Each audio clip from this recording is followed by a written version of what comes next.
शीशा और रिश्ता दोनों ही बड़े नाजुक होते हैं। दोनों में सिर्फ एक ही फर्क है, शीशा गलती से टूट जाता है और रिश्ता गलतफ हमी से। एक कड़वी बात हमेशा याद रखना, वो इंसान कभी आपकी महत्ता नहीं समझेगा जिसके लिए आप हमेशा उपलब्ध रहोगे। नमस्कार दोस्तों, आप सभी का हमारे चैनल में दिल से स्वागत है।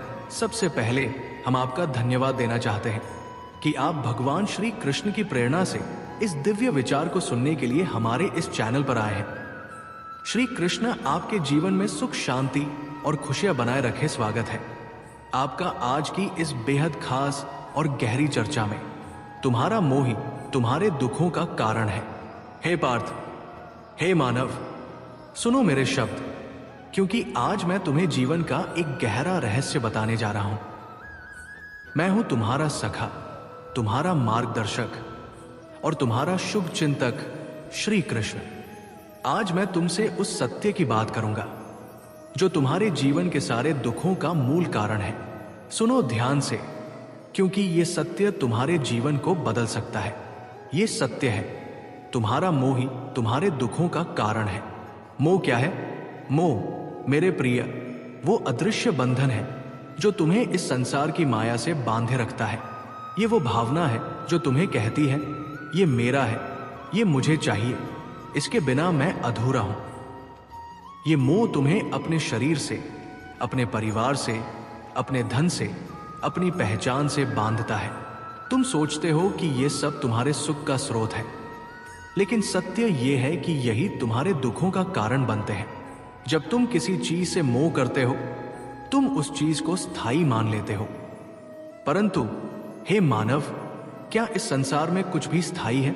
ये शरीर, ये धन, ये रिश्ते सब नश्वर है, फिर भी तुम इनसे चिपके रहते हो। और जब ये तुमसे छिनते हैं, तब तुम्हारा हृदय टूटता है, तुम्हारी आत्मा रोती है। ये दुख तुम्हारा मोह ही लाता है। मोह एक ऐसा जाल है जिसमें फंसकर तुम बार बार दुखी होते हो। तुम सोचते हो कि सुख बाहर की चीजों में है, धन में, मान में, सत्ता में या किसी प्रियजन के साथ में। लेकिन जब ये चीजें तुमसे दूर जाती हैं या जब तुम्हें इनकी कमी महसूस होती है, तब तुम्हारा मन अशांत हो जाता है, तुम्हारा हृदय व्याकुल हो जाता है। ये अशांति, ये व्याकुलता, ये दुख, ये सब तुम्हारे मोह का परिणाम है। मैं तुम्हें एक प्रश्न पूछता हूं, हे मानव, क्या तुमने कभी सोचा कि तुम्हारा सच्चा सुख कहाँ है? क्या वो बाहर की चीजों में है या तुम्हारे भीतर? सच्चा सुख तुम्हारी आत्मा में है, उस परमात्मा में है जो तुम्हारे भीतर निवास करता है। परंतु मोह के कारण तुम उस सुख को भूल जाते हो और बाहर की ओर भागते हो। चलो मैं तुम्हें एक छोटी सी कहानी सुनाता हूं जो तुम्हें इस सत्य को समझने में सहायता करेगी। एक गांव में एक मां रहती थी जिसका नाम था सावित्री। सावित्री का एकमात्र पुत्र था जिसका नाम था अनंत। अनंत उसकी आंखों का तारा था, उसकी दुनिया का केंद्र था। सावित्री ने अनंत को पालने में अपनी पूरी जिंदगी लगा दी। वो उसके लिए दिन रात मेहनत करती ताकि उसे किसी चीज की कमी न हो। अनंत उसका एकमात्र सहारा था, उसका एकमात्र सुख। लेकिन एक दिन अनंत को एक भयानक बीमारी ने घेर लिया। सावित्री ने उसे बचाने के लिए सब कुछ किया, वैद्यों को बुलाया, मंदिरों में मन्नतें मांगी, लेकिन नियति को कुछ और ही मंजूर था। अनंत इस संसार को छोड़कर चला गया। सावित्री का हृदय टूट गया। वो दिन रात रोती, अनंत की याद में तड़पती। उसने खाना पीना छोड़ दिया और धीरे धीरे वो स्वयं भी मृत्यु के कगार पर पहुंच गई। एक दिन मैंने सावित्री के सामने प्रकट होने का निर्णय लिया। मैंने उससे कहा, हे सावित्री, क्यों रोती हो? क्यों अपने प्राणों को इस तरह नष्ट कर रही हो? सावित्री ने रोते हुए कहा, हे प्रभु, मेरा अनंत चला गया। वो मेरा सब कुछ था, उसके बिना मैं कैसे जीवित रहूं? मैंने मुस्कुराकर कहा, सावित्री, अनंत तुम्हारा पुत्र था, लेकिन वो तुम्हारी संपत्ति नहीं था। वो एक आत्मा था जो इस संसार में कुछ समय के लिए तुम्हारे साथ आई थी। उसका समय पूरा हुआ और वो अपने मार्ग पर चला गया। लेकिन तुमने उसे अपने मोह से बांध लिया। तुमने सोचा कि वो तुम्हारा है और उसके बिना तुम अधूरी हो। ये मोह ही तुम्हारे दुख का कारण है। यदि तुम अनंत को प्रेम करती थी तो उसे मुक्त करो, उसे अपनी यादों में सुखी रखो, लेकिन उसे अपने दुख का कारण मत बनाओ। सावित्री ने मेरी बात सुनी और धीरे धीरे उसने अपने मोह को त्यागना सीखा। उसने अनंत की स्मृति को अपने हृदय में संजोया, लेकिन उस स्मृति को अपने दुख का कारण नहीं बनने दिया। वो फिर से जीना सीख गई और उसने अपना जीवन दूसरों की सेवा में समर्पित कर दिया। इस कहानी से हमें क्या सीख मिलती है हे मानव? ये कि मोह हमें उन चीजों से बांधता है जो अनित्य है। हम सोचते हैं कि ये चीजें हमें सुख देंगी, लेकिन जब ये चीजें हमसे छिनती हैं तब हम दुखी होते हैं। सच्चा सुख मोह से मुक्ति में है। जब तुम किसी से प्रेम करो, उसे मुक्त भाव से करो, उसे अपने दुख का कारण मत बनाओ। मोह केवल दूसरों से ही नहीं होता, बल्कि स्वयं से भी होता है। तुम अपने शरीर से मोह करते हो, अपनी पहचान से मोह करते हो। तुम सोचते हो मैं ये हूं, मैं वो हूं, लेकिन सत्य ये है कि ये शरीर, ये पहचान सब नश्वर है। तुम्हारी आत्मा ही तुम्हारा सच्चा स्वरूप है। जब तक तुम अपने शरीर और अपनी पहचान से मोह रखोगे, तब तक तुम दुखी रहोगे।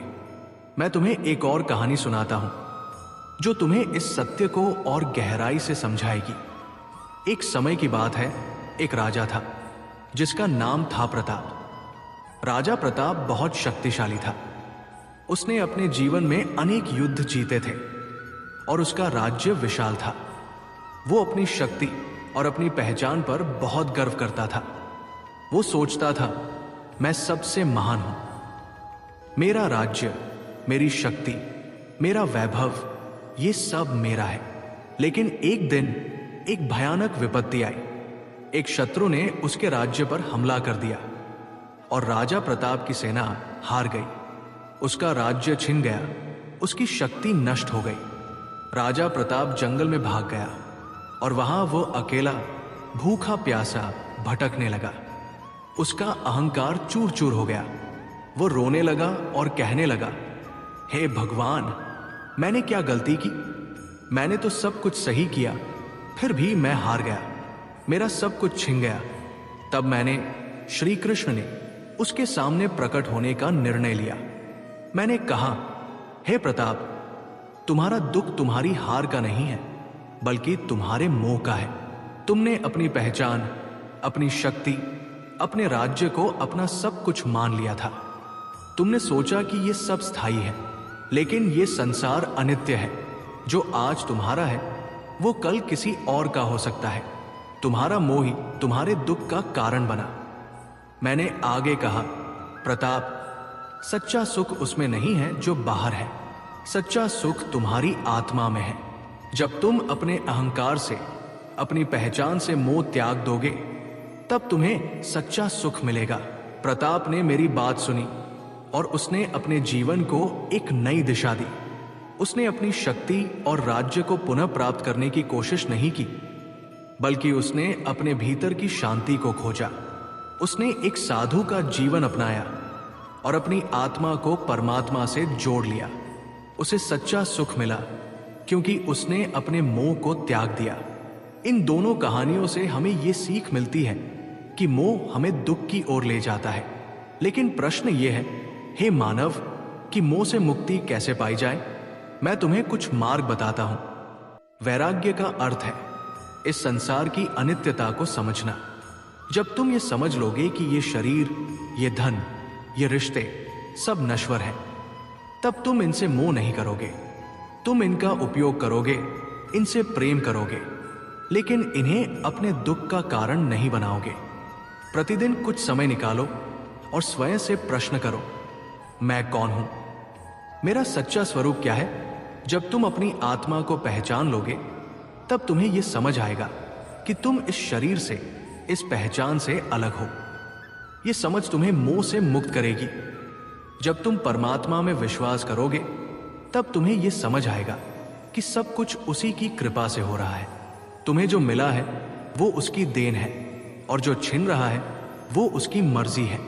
इस विश्वास के साथ तुम मोह से मुक्त हो सकोगे। मैंने गीता में कहा है, कर्मण ये वाधी कारस्ते मां फलेषु कदाचन। अपने कर्म करो लेकिन फल की चिंता मत करो। जब तुम फल की चिंता नहीं करोगे तब तुम मोह से मुक्त हो जाओगे। तुम्हारा ध्यान केवल अपने कर्तव्य पर होगा, न कि परिणाम पर। जब तुम मोह से मुक्त हो जाओगे तब तुम्हें सच्चा सुख मिलेगा। यह सुख बाहर की चीजों पर निर्भर नहीं होगा। यह सुख तुम्हारी आत्मा से आएगा, उस परमात्मा से आएगा जो तुम्हारे भीतर निवास करता है। तब तुम्हारा जीवन एक सुंदर संगीत बन जाएगा। तुम्हारे हृदय में शांति होगी, तुम्हारे मन में प्रेम होगा और तुम्हारी आत्मा में प्रकाश होगा। हे मानव, मेरे प्रिय सखा, मैं तुमसे कहता हूं, इस संसार में आनंद के साथ जियो, प्रेम के साथ जियो, लेकिन मोह के बिना जियो। जो तुम्हारा है उसे प्रेम दो, लेकिन उसे अपने दुख का कारण मत बनाओ। जो चला गया उसे मुक्त करो, जो आया है उसे स्वीकार करो, और जो स्थायी है वो परमात्मा, उसके साथ अपने हृदय को जोड़ो। मैं हूं श्री कृष्ण, तुम्हारा मार्गदर्शक, तुम्हारा सखा। मैं सदा तुम्हारे साथ हूं।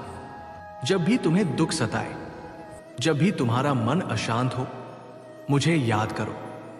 मैं तुम्हें उस सत्य की ओर ले जाऊंगा जो तुम्हें दुखों से मुक्त करेगा।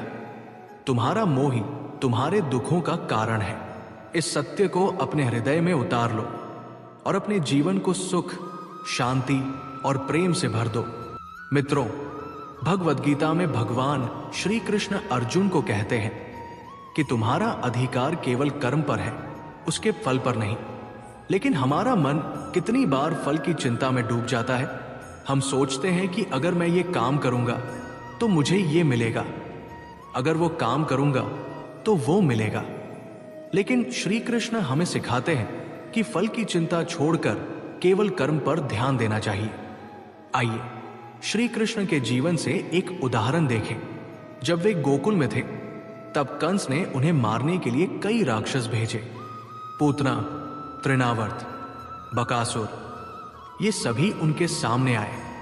लेकिन क्या श्री कृष्ण ने कभी सोचा कि मुझे इनसे डरना चाहिए या मुझे ये फल मिलेगा? नहीं, उन्होंने हर बार अपना कर्म किया। पूतना को दूध पिलाने वाली माता के रूप में देखा, लेकिन जब उसका असली इरादा पता चला तो उन्होंने उसे मार डाला। यह कर्म का सिद्धांत है, बिना डर, बिना फल की चिंता, सिर्फ सही काम करना। क्या आप अपने कर्मों पर भरोसा करते हैं? मित्रों, एक सवाल पूछता हूं, आप अपने जीवन में कितनी बार यह सोचकर रुक गए कि यह काम करने से क्या होगा या लोग क्या कहेंगे? यह सोच आपके कर्म को कमजोर करती है। श्री कृष्ण कहते हैं कि कर्मयोगी वही है जो बिना किसी स्वार्थ के, बिना किसी डर के सिर्फ अपने कर्तव्य को निभाता है। उदाहरण के लिए, जब श्री कृष्ण ने कुरुक्षेत्र के युद्ध में अर्जुन को गीता का उपदेश दिया तब अर्जुन भ्रम में था। वह सोच रहा था, मैं अपने गुरुओं, भाइयों और रिश्तेदारों के खिलाफ कैसे लड़ सकता हूं। लेकिन श्री कृष्ण ने उसे समझाया कि उसका कर्तव्य योद्धा के रूप में युद्ध करना है। अगर वो अपने कर्म से पीछे हटेगा तो वो न केवल धर्म को बल्कि अपने आत्मसम्मान को भी खो देगा। आज हम भी अपने जीवन में कई बार अर्जुन की तरह भ्रम में पड़ जाते हैं। हम सोचते हैं कि क्या सही है, क्या गलत। लेकिन श्री कृष्ण हमें यही सिखाते हैं कि सही कर्म वही है जो तुम्हारा धर्म है, जो तुम्हारा कर्तव्य है। अब बात करते हैं मोह की। मोह वो बंधन है जो हमें सांसारिक चीजों से जोड़ता है। ये वो चाहत है जो हमें बार बार दुख देती है। श्री कृष्ण गीता में कहते हैं, संगात संजायति कामः कामात् क्रोधः अभिजायति। अर्थात आसक्ति से इच्छा पैदा होती है और जब वो इच्छा पूरी नहीं होती तो क्रोध जन्म लेता है। ये क्रोध ही हमारे दुखों का कारण बनता है। श्री कृष्ण के जीवन में भी मोह के कई उदाहरण हैं, लेकिन उन्होंने हर बार इसे जीता। जब वे मथुरा में कंस का वध करने गए तब उनकी माता देवकी और पिता वसुदेव वर्षों बाद उन्हें देखकर भावुक हो गए। लेकिन क्या श्री कृष्ण ने मोह में बंध कर मथुरा में ही रहने का फैसला किया? नहीं, उन्होंने अपना कर्तव्य चुना और द्वारका जाकर वहां धर्म की स्थापना की। मित्रों, सोचिए, अगर श्री कृष्ण मोह में पड़ जाते तो क्या वे इतिहास में वो महान व्यक्तित्व बन पाते जिन्हें हम आज भगवान के रूप में पूजते हैं? नहीं ना। तो फिर हम क्यों अपने मोह में फंसकर अपने कर्मों को कमजोर करते हैं? कई बार लोग कहते हैं मेरा भाग्य ही खराब है, लेकिन गीता हमें सिखाती है कि भाग्य कोई ऐसी चीज नहीं है जो ऊपर से लिख कर आती है। आपका भाग्य आपके कर्मों का परिणाम है। श्री कृष्ण कहते हैं यद्यदाचरति श्रेष्ठ तत् देवेत्रो जन, अर्थात जैसा आचरण श्रेष्ठ लोग करते हैं वैसा ही बाकी लोग भी करते हैं। श्री कृष्ण का जीवन इसका जीवंत उदाहरण है। जब वे द्वारका के राजा बने तब उन्होंने कभी अहंकार नहीं किया। उन्होंने हमेशा धर्म का पालन किया, चाहे वो यदुवंशियों को एकजुट करना हो या पांडवों की मदद करना हो। उनकी हर क्रिया कर्मयोग का उदाहरण थी। मित्रों, एक और सवाल, क्या आप अपने भाग्य को दोष देकर अपने कर्मों से मुंह मोड़ लेते हैं? अगर हां, तो यह समय है बदलाव का। श्री कृष्ण कहते हैं कि कर्म ही तुम्हारा भाग्य बनाता है। अगर आज तुम सही कर्म करोगे तो कल तुम्हारा भाग्य स्वयं बदल जाएगा। श्री कृष्ण का जीवन हमें संतुलन सिखाता है। वे एक तरफ गोपियों के साथ रासलीला करते थे तो दूसरी तरफ कुरुक्षेत्र में गीता का उपदेश देते थे। वे एक तरफ माखन चोर थे तो दूसरी तरफ कंस जैसे अत्याचारी का वध करने वाले योद्धा। ये संतुलन ही उनके जीवन का रहस्य है। गीता में श्री कृष्ण कहते हैं योगे कर्मसु कौशलम, अर्थात योग वो कौशल है जो कर्म में लाया जाता है। कर्म करना ही काफी नहीं है, उसे कुशलता के साथ करना जरूरी है। और यह कुशलता तभी आती है जब हम अपने मन को नियंत्रित करते हैं। आइए एक और उदाहरण लें। जब पांडवों और कौरवों के बीच युद्ध शुरू होने वाला था तब श्री कृष्ण ने दोनों पक्षों को एक प्रस्ताव दिया। उन्होंने कहा, या तो तुम मुझे चुन लो जो युद्ध में हथियार नहीं उठाएगा, या मेरी नारायणी सेना चुन लो। दुर्योधन ने सेना चुनी और अर्जुन ने श्री कृष्ण को। यह निर्णय कर्म और विश्वास का प्रतीक है। अर्जुन ने श्री कृष्ण पर भरोसा किया और यही भरोसा उनकी जीत का कारण बना। क्या आप अपने मन को नियंत्रित कर सकते हैं? मित्रों, श्री कृष्ण कहते हैं कि मन बड़ा चंचल है, ये कभी स्थिर नहीं रहता, लेकिन अगर हम इसे नियंत्रित करना सीख लें तो हम अपने जीवन के सबसे बड़े दुखों से मुक्ति पा सकते हैं। गीता में श्री कृष्ण कहते हैं बंधुरात्मात्मनस्तस्य येनात्मैवात्मना जिता, अर्थात जिसने अपने मन को जीत लिया उसका आत्मा ही उसका मित्र है। श्री कृष्ण के जीवन में भी कई बार ऐसी परिस्थितियां आई जब उनका मन विचलित हो सकता था। उदाहरण के लिए, जब जरासंध ने मथुरा पर 17 बार हमला किया तब श्री कृष्ण ने मथुरा छोड़कर द्वारका जाने का फैसला किया। यह निर्णय कोई कमजोरी नहीं थी, बल्कि ये उनकी बुद्धिमत्ता और मन के नियंत्रण का परिचय था। आज हम अपने जीवन में कितनी बार छोटी छोटी बातों पर गुस्सा हो जाते हैं, कितनी बार हम दूसरों की बातों से विचलित हो जाते हैं। श्री कृष्ण हमें सिखाते हैं कि मन को वश में करने के लिए ध्यान, साधना और सही कर्म जरूरी है। मित्रों, श्री कृष्ण का जीवन हमें यह भी सिखाता है कि जीवन का असली मकसद धन, शोहरत या सुख सुविधाएं नहीं है। असली मकसद है आत्मा की शांति। गीता में श्री कृष्ण कहते हैं न जायते म्रियते व कदाचित, अर्थात आत्मा न कभी जन्म लेती है न कभी मरती है, ये शाश्वत है। श्री कृष्ण का पूरा जीवन इस सत्य को जीने का उदाहरण है। चाहे वे गोकुल में गोपियों के साथ नाच रहे हों, मथुरा में कंस का वध कर रहे हों या कुरुक्षेत्र में अर्जुन को उपदेश दे रहे हों, उनकी आत्मा हमेशा शांत थी। वे कभी भी सांसारिक मोह में नहीं फंसे। मित्रों, एक और सवाल, आप अपने जीवन में कितनी बार ये सोचते हैं कि मुझे और चाहिए? ये और ही हमारे दुखों का कारण है।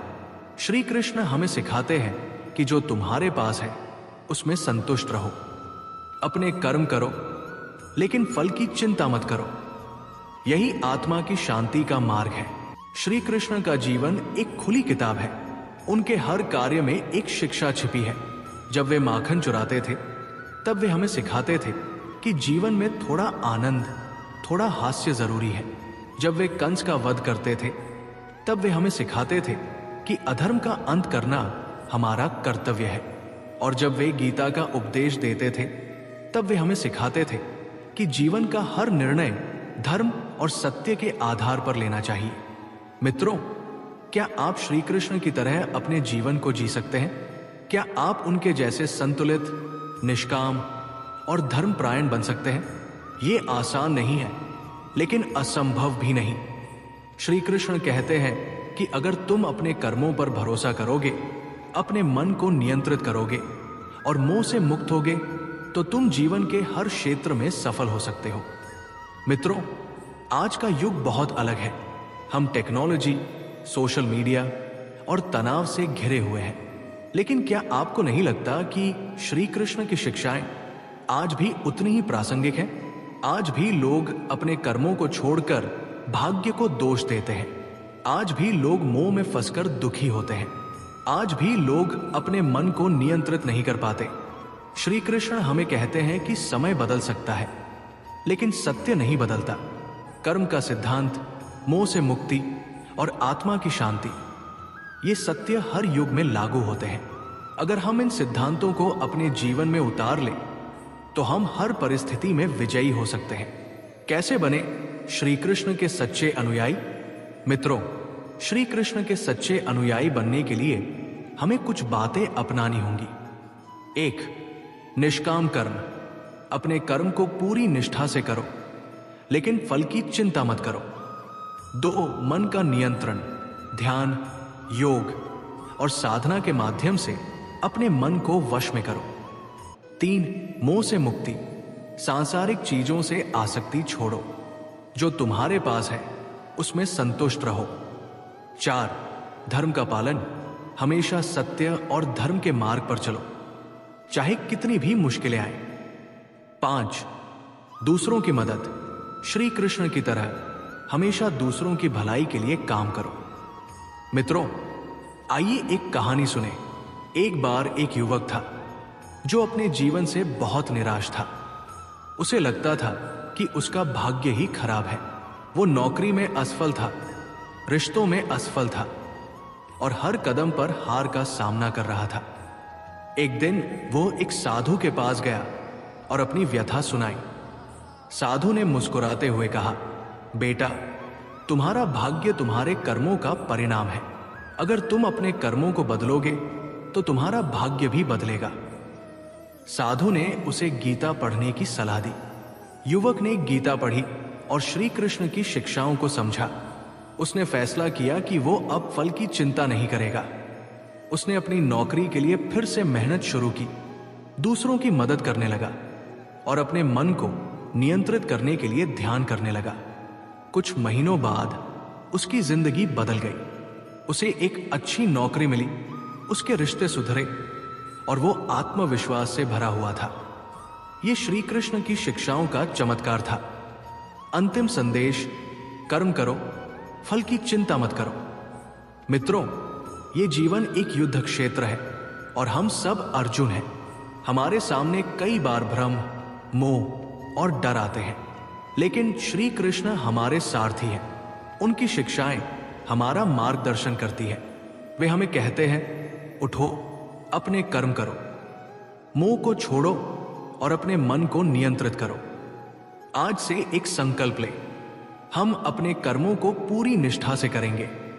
हम मोह से मुक्त होंगे, हम अपने मन को वश में करेंगे और सबसे जरूरी, हम श्री कृष्ण के दिखाए मार्ग पर चलेंगे। मित्रों, ये गीता सार सिर्फ शब्दों का समूह नहीं है। ये एक प्रेरणा है, एक आह्वान है कि आप अपने जीवन को श्री कृष्ण की शिक्षाओं के अनुसार जिए, उनके जीवन से प्रेरणा लें, उनके उपदेशों को अपनाएं और अपने कर्मों को इतना श्रेष्ठ बनाएं कि आपका भाग्य स्वयं आपके सामने नतमस्तक हो जाए। दोस्तों, आपको ये कृष्णवाणी कैसी लगी? कमेंट बॉक्स में जरूर बताइए और वीडियो को लाइक करके चैनल को सब्सक्राइब अवश्य करें। आपका दिन शुभ रहे। जय श्री कृष्ण। राधे राधे।